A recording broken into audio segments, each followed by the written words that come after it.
उधर करते हो ग्रीन बैग इधर हाँ ग्रीन वॉकिंग करते हैं या अच्छे लग रहे हैं Yes. एक minute photo ready hello Thank you for coming. Thank you for making such a pleasure seeing. I'm very, very excited about this. Please come. Hi, Bhumi. Hi. Hello. Hi, Priti. Hi. Renko. Hi. Hello, ma'am. Hello.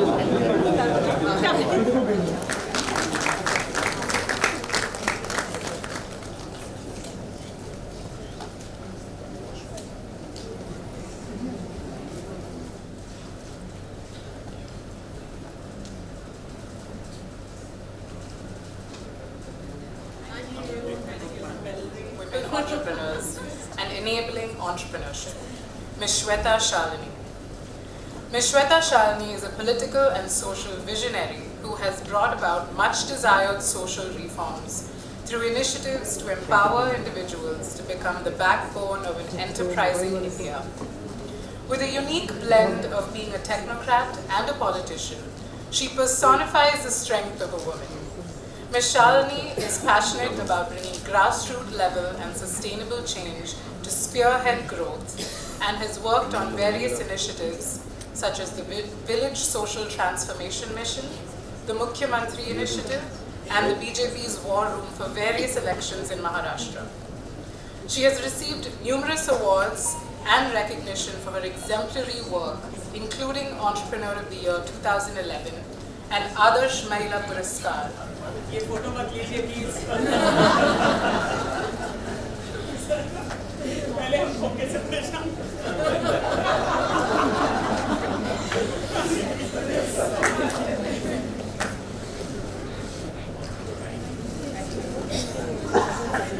Yes, thank you, ma'am. Shri Ashish Chauhan is the Managing Director and CEO of National Stock Exchange and a well-known technocrat from IIT Bombay and IIM Calcutta. He joined the National Stock Exchange of India as a part of a 5-member team to set it up and is considered the father of modern financial derivatives.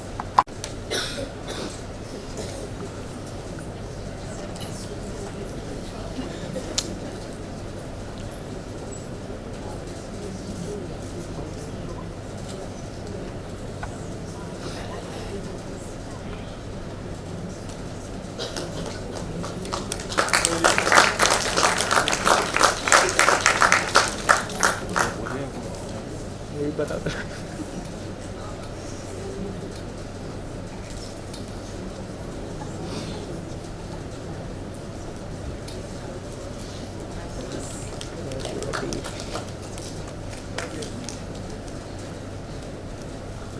Okay, great. Hi, thank you so much. Till yesterday, I didn't know that I'm going to be doing this fireside chat. And trust me, for all the people that have seen Millennium Diva's fireside chats earlier on, you all know that I'm fill in the blanks. So whenever someone drops out, I'm what is put in it here. So yes, I'm here talking to this wonderful woman, empowered woman, and most important, she's a beautiful woman because my father used to say, beautiful is what beautiful does. So my first question to you, Bhumi, is, आपको भी ये problem है क्या कि people call you only beautiful and do not look at the intellect behind it? First of all, good morning. Is my mic working? No. No.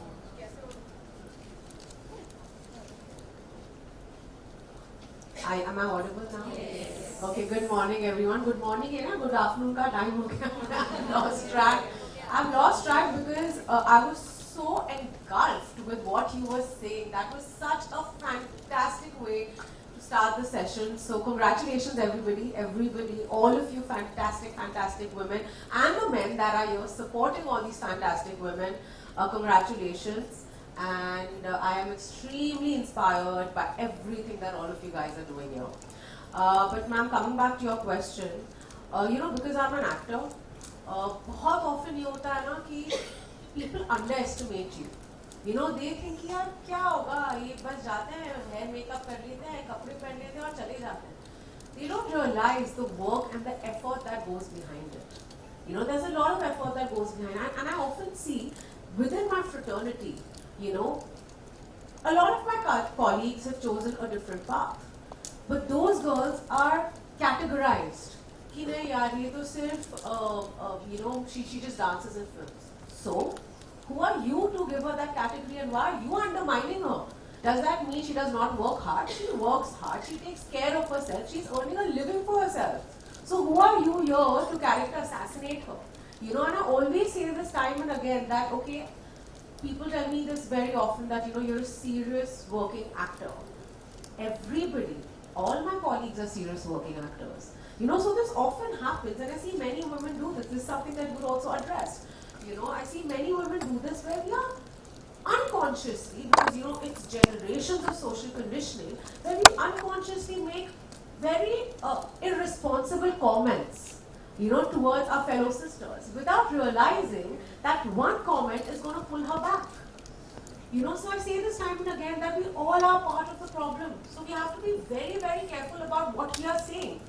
You know, so as you said that, do I face the challenge specifically because of my profession, where people underestimate my intelligence, my intellect, my intellectual abilities all the time? You know, as I mentioned to you earlier, my sister and I, we've been trying to set up a business for some time now, you know. We have tried various things, and, you know, most times we came across men at places of power. Our biggest problem then was they just assumed and started mansplaining us. You know, it's a word that I'd heard a lot of fellow women, you know, share their experiences with me, where without even starting a discussion with me, the gentleman in front of me just gave me a lowdown of stuff that I already know, assuming that I don't know it, you know. So I can only imagine that, you know, even though I would like to say in the most humblest way that I might have a little more privilege because, you know, I'm an individual, I'm an actor. So for whatever I have equity and credibility I have created, I think I get a place in rooms a little more easily. But trust me, my struggles are the same as yours. You know, and that's why I'm on this podium today, because I feel it's so important for all of us to share our experiences, to uplift each other. You know, because when I heard you talk, there was so much that you said that I completely resonated with. You know, because I feel like as women, irrespective of our social, from where we belong, you know, there are certain experiences that we all share. And that's why this sisterhood is so important that exists today. Perfect. You nailed it. You just said it that your problems, your struggles are exactly like everyone sitting here. But yet, I know a lot of women who will say, oh, aapne badi achhi sari pehni hai, oh, you're wearing a nice dress. Does that hurt you? Because somewhere back of me, when you know, I go to press conferences and people ask me, turn around and ask me. In fact, long ago, this reporter stood up and said, oh, so you are the one who wears the pants? I said, yes. Thankfully, I have the choice of wearing a pant. Unfortunately, you can't wear saris.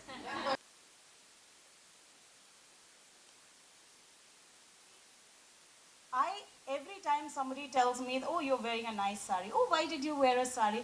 Does that give that pressure on you? Because a lot of women sitting out here, and I always say this, and I would want to hear from you, that somehow the society wants us to defocus. Our focus has to be competency. Our focus has to be work. Our focus has to be listen to me what I'm talking rather than what I'm wearing. Listen to what I'm doing rather than how I'm looking. But this challenge is hugely there in the fraternity that you belong to. So, you think that is a challenge? Honestly, because of my profession, the way I look, what I wear is a very important part of it, and it's a part of it that's appreciated. You know, so maybe in my ecosystem as an actor, I might not feel it. But I have been in situations where I have gone for meetings and I've actually had to be like, okay, do I need to desexualize myself a little? Do I need to, like, because will they not take me seriously? But then I have a sister who tells me no. You don't need to do that. Or my mother tells me, no, you don't need to do that because it is your choice. If I want to spend an hour in front of a mirror getting ready, it is my choice. Nobody can shame me for it. Right? I mean, I see so many men. I mean, see, this is not about two sexes. I feel we all have to work together because I feel that's the only way we can create equality, right? But I'll never see, if a man is dressed in a dapper way, you know, people are in awe of him, ki yaar, kya matlab taiyar hota hai. Like, look at him, I want to be somebody like him, his hair is set, like, you know, I want to be like him. But अगर एक औरत उतना ही तैयार होके आती है, आपको लगता है यार, she's not serious about her job. Why am I not serious about my job? Does that, you can't question my intellect, you can't question my intelligence basis on my choices. This is the life I want, and why should I not get ready? Why am I working hard? I love beauty, I love glamour, I love clothes. I am working hard every day to feed myself. You know, I'm working hard every day to, you know, make sure that my ecosystem is well taken care of.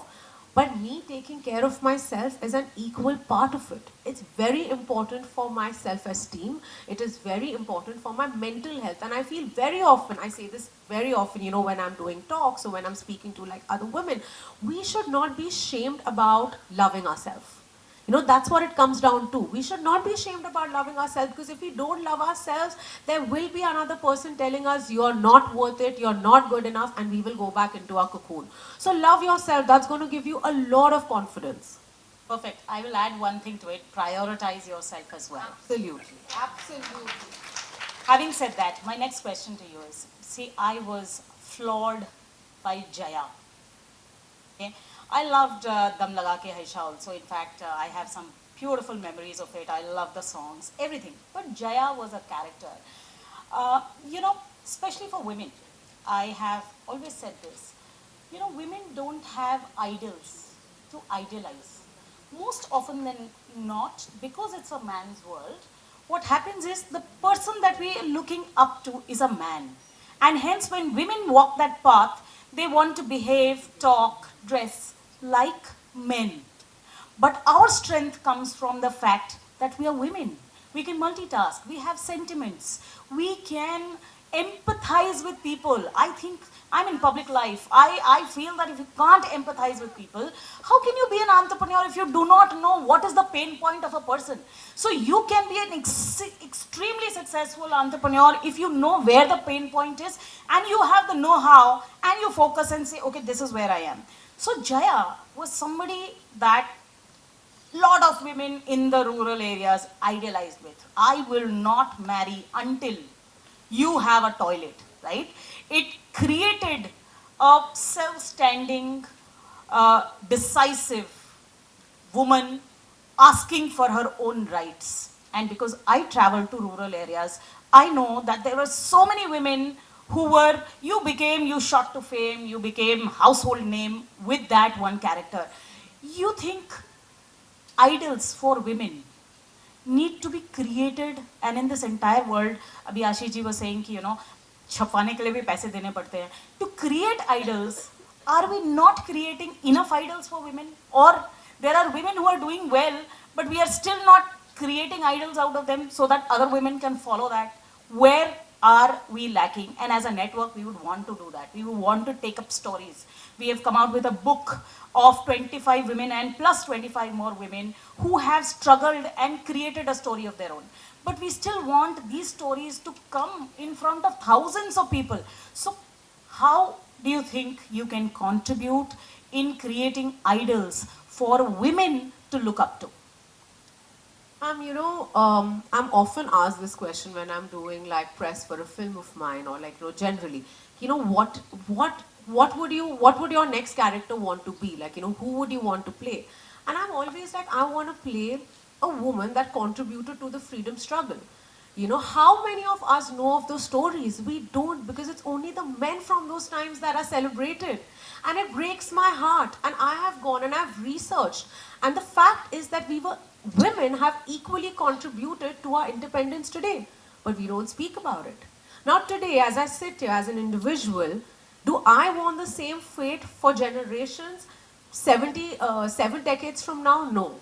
So you know what you rightly said is that we don't have enough stories that we celebrate. You know, a woman in my ecosystem, you know, okay, I'm an actor, so people speak about my achievements.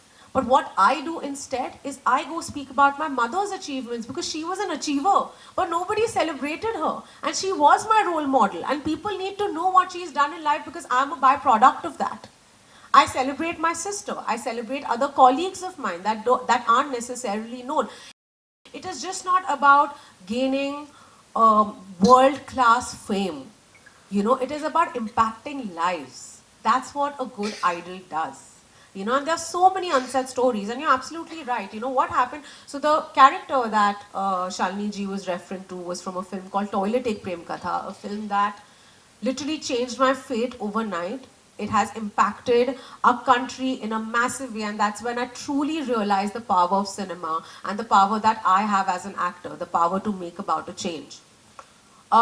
So the film was inspired by a real life incident of this lady called Anita, who told her husband after she got married that I will not live with you till you build a toilet.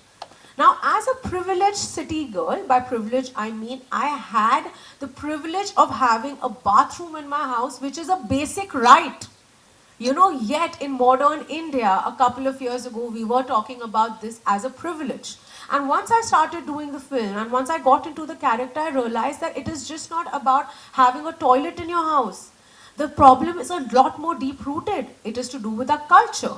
It is to do with the the heightened expectation of a woman that she should wake up at 5 a.m. She needs to go take care of her entire household. She needs to go plow the fields and she needs to go collect water. She will walk kilometers and kilometers in a condition.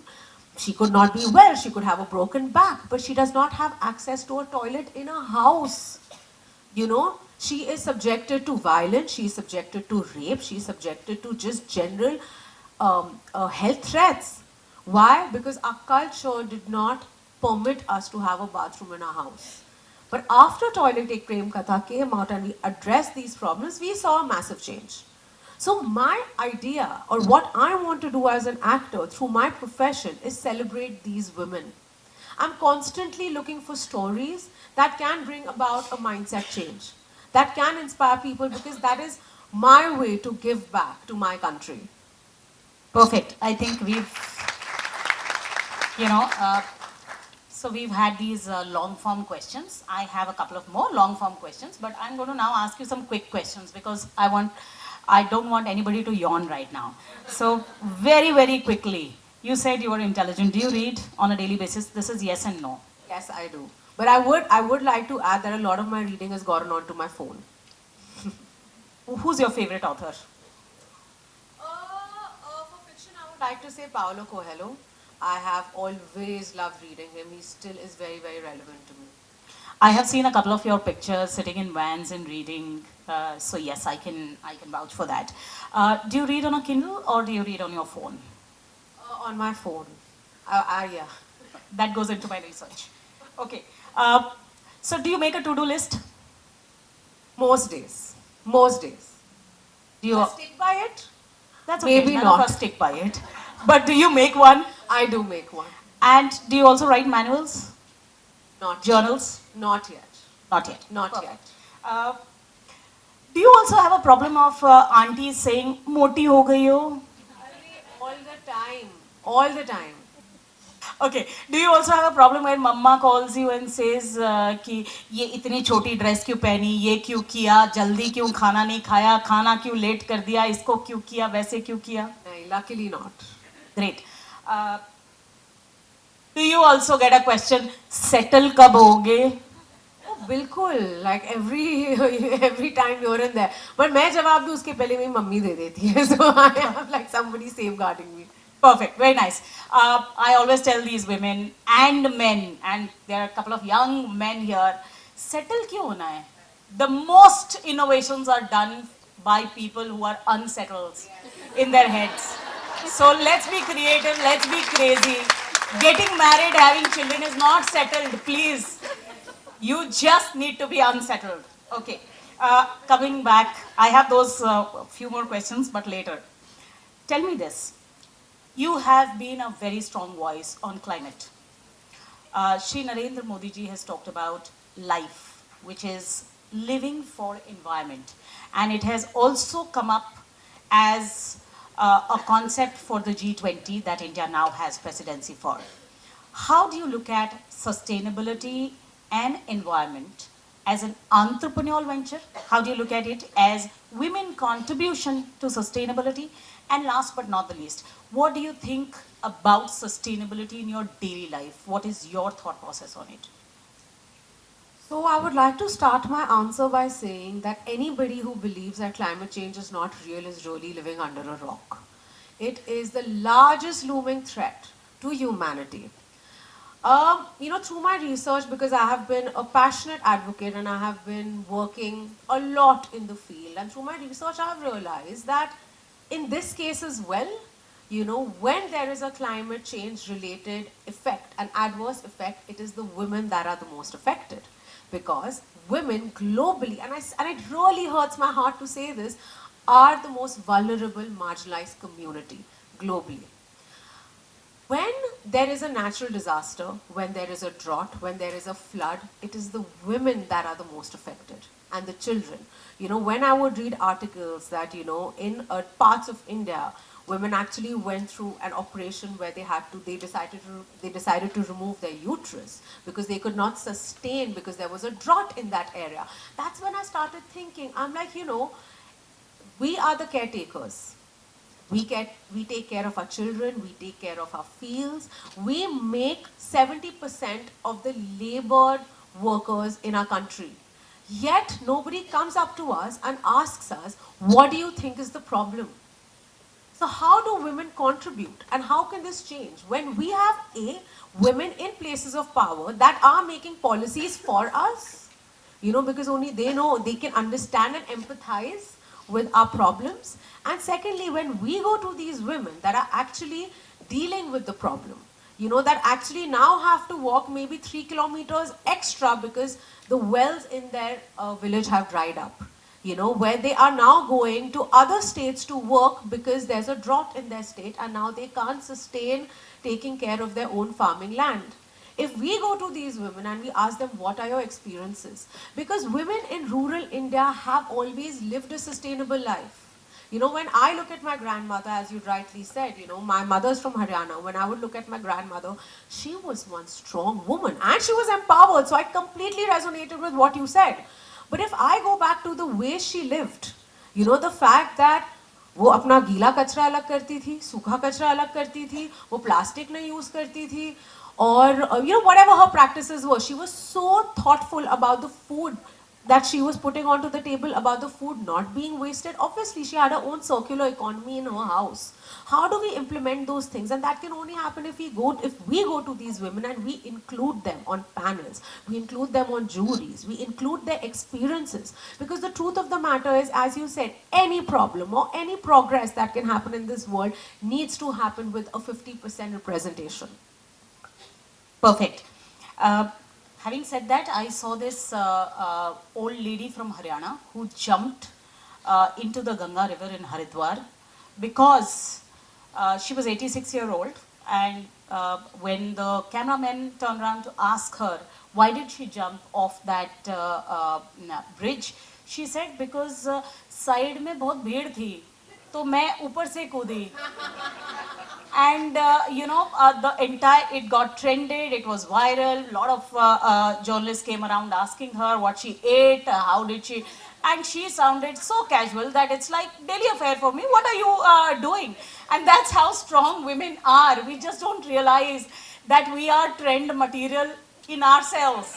What we don't need to do is make an effort to trend, we just need to be ourselves. Okay. There are a lot of women who look at second innings, so I've said this in a lot of researches. When COVID happened, you just gave numbers, I'll put numbers onto it. 76% women across the globe are caretakers. In India, 95%, including every single woman at home, had to take care of their husbands who had COVID, or their grandparents, or their in-laws, and so on and so forth. So 95% of caretakers were women, right? But unfortunately, when COVID struck, 11% drop in vaccination happened for women and children. So yes, these are true numbers. But what is amazing and what strikes me very, very hard is that these numbers are right there in front of us. Yet, when COVID happened and all the men sat at home, that's when they realized, oh, you can work from home. But all the women who were at home because of children and childbirth, they kept saying for years together that, give us opportunity to work. And all the corporates realized that, no, you can't work from home. But all of a sudden, the tables have turned, and of course, women have grabbed this opportunity. So there you see a whole increase of women working from home and corporates employing these women. But this second inning is extremely important, and motherhood is also extremely important. People like you who are sitting in position of power need to address this, because this is the challenge of women. Inclusive of this, we need to talk about inclusivity in a very different fashion. So women are also fighting disability at various levels. So disabled women is also a second category where we need to have efforts to include these people. So one, is there anything personally that you do? Is there anything that you would want to voice, to become a voice for? And last but not the least, have you ever thought of advocating this cause? And I feel as a woman living in our country today, for me, every cause related to women's rights is something that I would always stand up for and speak about. But specifically speaking about the sabbatical that women have to take, because for me, a second inning most times is connected to a woman taking a break because of personal reasons. That could be motherhood, that could be, taking care of an elderly person or somebody who's sick. Most times for me, so I'll specifically address that. Being an actor, there is a taboo, that started off with that, oh, if she gets married, she's done. Usko wo roles nahi milenge. Oh, if she becomes a mother, she's done. And I feel so proud today when I look at my colleagues that are breaking these stereotypes and still doing the same kind of parts that they were doing earlier. So I really hope that people in corporates and other fields do get inspired from this. But the fact of the matter is that when a woman takes a break, she, for whatever reasons, if she restarts, she somehow restarts at a disadvantage. And that's what we need to change. She's obviously, you have to get your skills going. You have to, be with the game. I'm not denying that. But if she is nursing a child, see, having a child does not take you back. And that is the ideology that we need to change. But that can also only happen on a corporate level when you have enough women at places of power. When you don't have that, nobody is going to empathize with you. And just becoming a mother does not make you weak. It actually makes you stronger. You will never... The problem is that parenthood is not taken as a shared effort. So I feel that the moment that changes, where parenthood is taken as a shared effort, for a woman to come back to work would not be difficult. I'm not taking away from the fact that, she does go through physiological changes. We also need to respect that. Because what often happens is that in this path of becoming equals, we don't realize that physiologically I am different than a man. And I need to respect that. I see so often, recently there's been a lot of conversation about menstrual break. I support it because, I am somebody who as an actor go through immense pain when I start my period. But people are so uncomfortable. When I was on a set one day and I could not take it, I had to go tell a director of mine. He was in shock. He was so uncomfortable that I actually had the word period and, I'm bleeding and my stomach is hurting. But it was true because I kept popping painkillers, but I just couldn't do it. Why should I put my body through that? I've literally seen, and please, I believe in equality, but I have seen people, men in my ecosystem that get a little bruise and it's doomsday. And it's fine.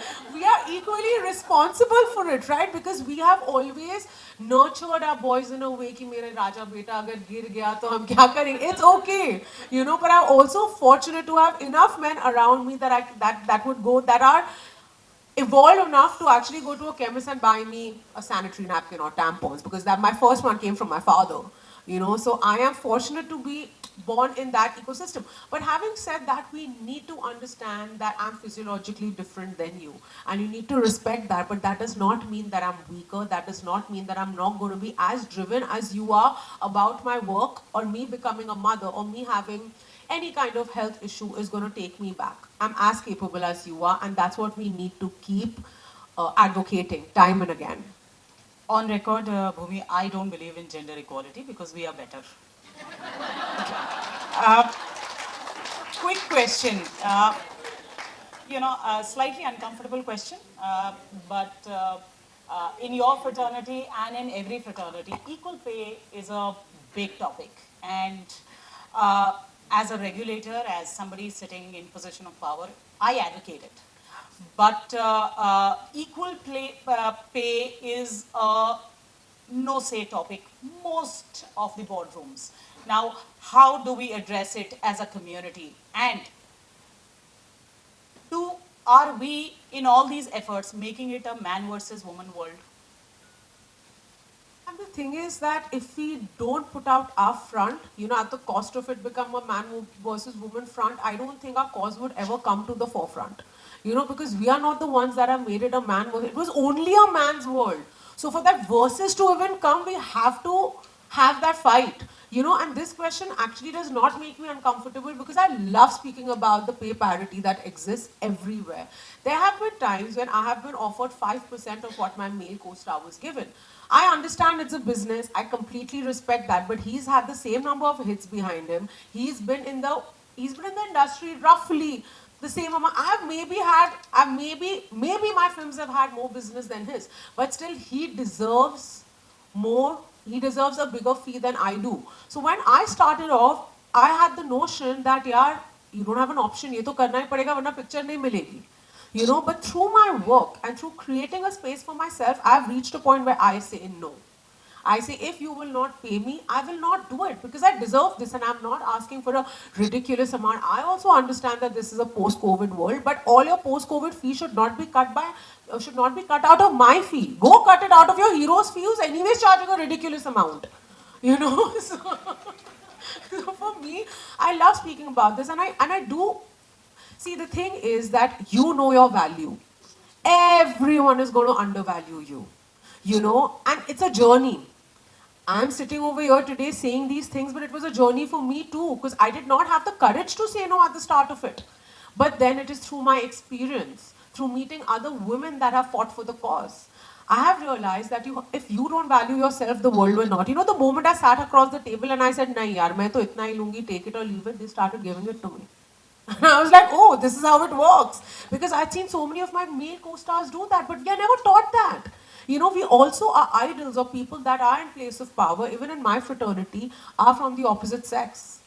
So however evolved they are, they're never going to sit there and tell me, fight for your rights. And somehow the women also don't want to ask because they feel we don't deserve it. It's exactly the same with all the women entrepreneurs here. When we go to VCs, they ask us similar questions. When we go asking for money, they ask us, oh, do you have a male co-founder? Oh, are you only women founders? Oh, no. Why don't you go to a women founding scheme? Why don't you go for a women entrepreneurial scheme? And so on and so forth. So our challenges are the same and we need to address it exactly the same way. Take it or leave it. It is for you to decide because we are for talent and talent has no gender. It has a kid. For me, it has to be Bollywood related. For me, the first time I went and I saw a film in a theatre was a film called Rangila. I was a toddler and I was obsessed with what Urmila Matondkar ma'am was doing on that screen. And that's when I was like, oh my God, I want to dress like her. I want to dance like her. The acting part I realized a lot later. For me, it was only the glamour.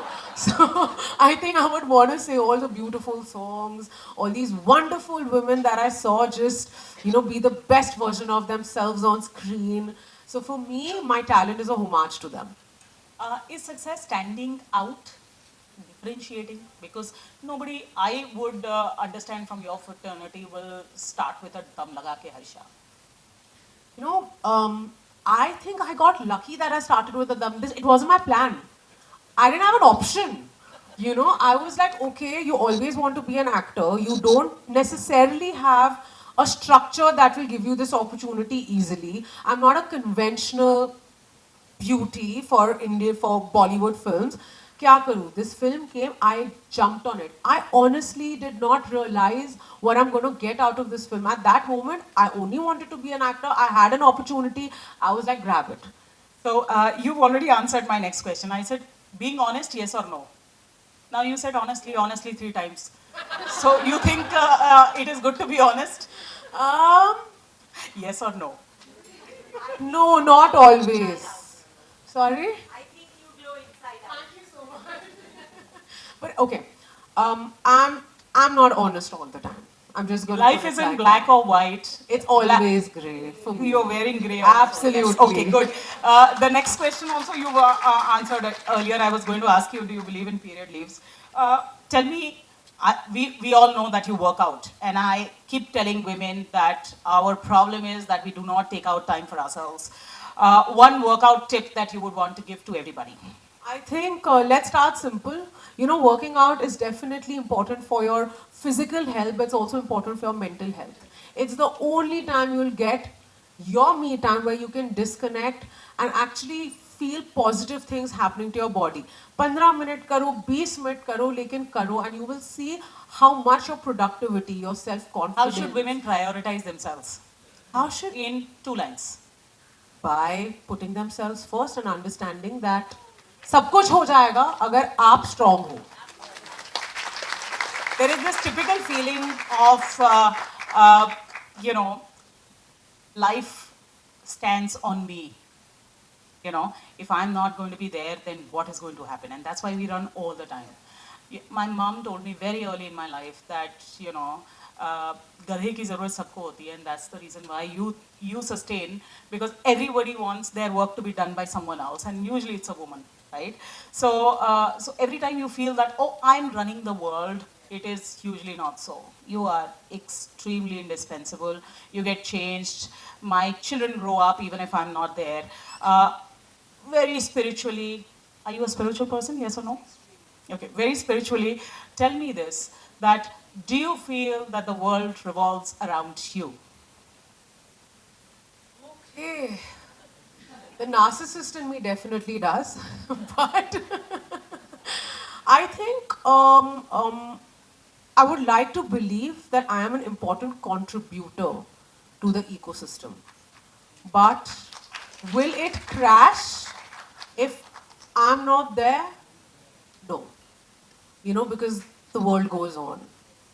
The advice that you would want to give to these women sitting right in front of you? Prioritize yourself. Number one, most important. There will be a lot of no's, there will be a lot of chatter. You're only going to have, at most times, people pull you down. But you have to listen to that one gut instinct in your head that always kept telling you, do it, and do it now, because time will go and they'll be too late. So just do it. 10 गलतियां करोगे, 10 बार fail होगे, पर एक बार होगा जब आप पास होगे और उसका फल इतना बड़ा होगा कि आपको जो एक खुशी मिलती है ना ऑफ इंडिपेंडेंस, जो एक खुशी मिलती है ना that I'm not dependent on anybody, I am today capable of taking care of myself. There's nothing more fulfilling than that feeling. One last question. I wanted to be, you know, taking that question from the audience, but this question is from all of them. A lot of women here have products, services, companies which are doing exceedingly well. Some need money, some need investors. If tomorrow one of these women come to you saying that, you know, endorse my product, endorse my service, or become my partner, do you think you're going to be open for that? Oh, absolutely. If it's something that I resonate with 100%, and I've done that in the past. You know, the idea is also, as a person who is in a place of certain influence, it is also my way to make sure that the businesses that I invest in are sustainable, are green, and most times I try my level best to at least support as many women-led businesses as I can. Thank you, Bhumi. I think one of the most important things that I have to mention here is Bhumi, after spending about 45 odd minutes with us, actually told me that I had such a bad neck ache that the team was actually telling me to call it off. But I came because of these women, because I am one of them and I have the same struggles as you, as they have.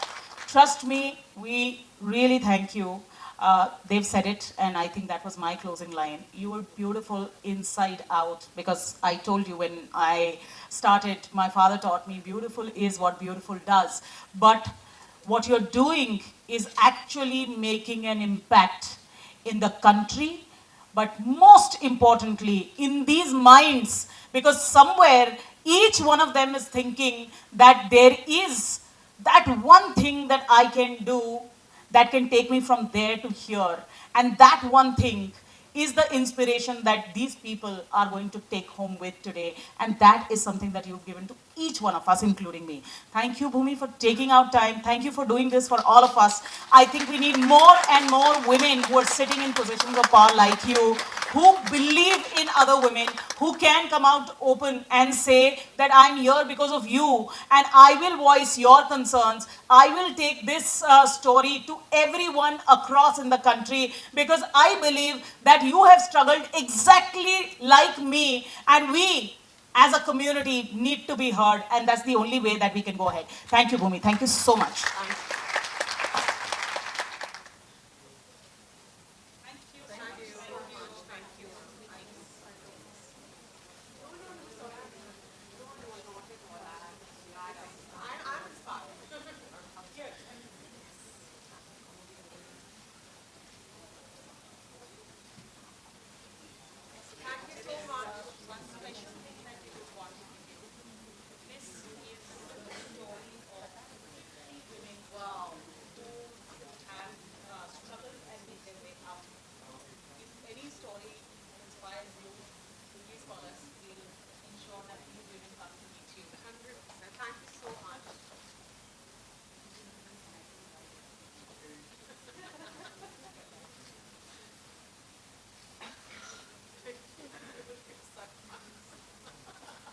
Thank you so much. I request one of the CEWE members to escort Ms. Bhumi outside for a soundbite.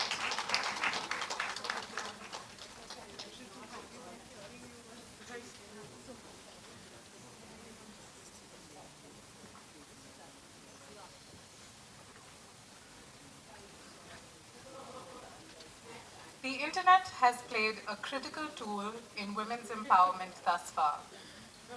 Through the click of a button, women have been able to access a great deal of information and come into empowering communities